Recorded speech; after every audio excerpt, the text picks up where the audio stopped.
We are a country of 1.4 billion people. We have more than 800 channels. We have a lot of content. And our phone is full of stories and videos and reels and all sorts of things that you all consume. But we seek validation from the foreign press. We may trash it. We may say that we don't care about what the New York Times is saying, but we do, because we discuss it. It affects us. We react to it. We consume it. Promise I'll keep it short. I don't have a teleprompter anyway. So let me start by thanking the Rashtriya Patrakarita Kalyan Nyas for this award. Let me also congratulate them for all the good work that they're doing to promote journalism in India.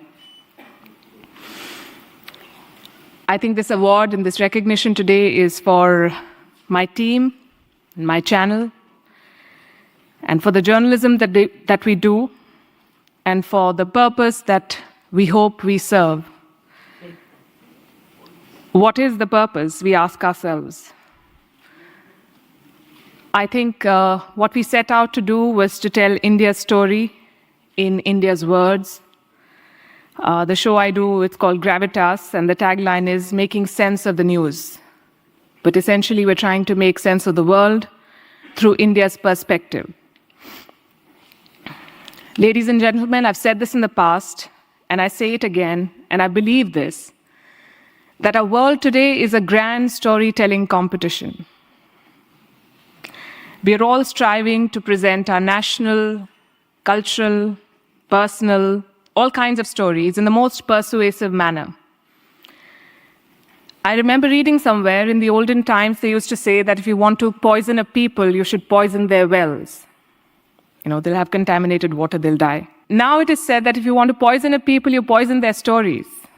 When you poison their stories, you contaminate their minds, and it's worse than dropping bombs, because then you take away the self-confidence of a country. You devastate their morale. And I think that is more damaging any day than poisoning water or poisoning wells. You make a country doubt its abilities.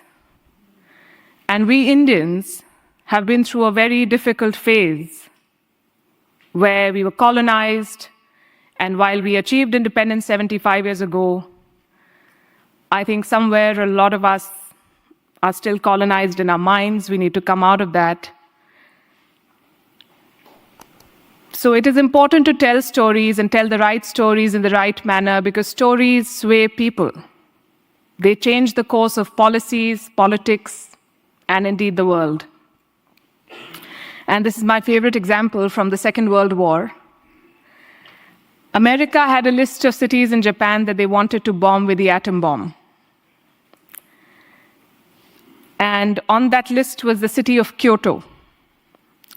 But the US then had a Secretary of War, and he decided that Kyoto should not be part of the list. We know which two cities were bombed eventually, Hiroshima and Nagasaki. He removed Kyoto because this Secretary of War in America had been to Kyoto on his honeymoon, and he saw how beautiful Kyoto is and how rich it is culturally, and he believed that that culture should not be destroyed.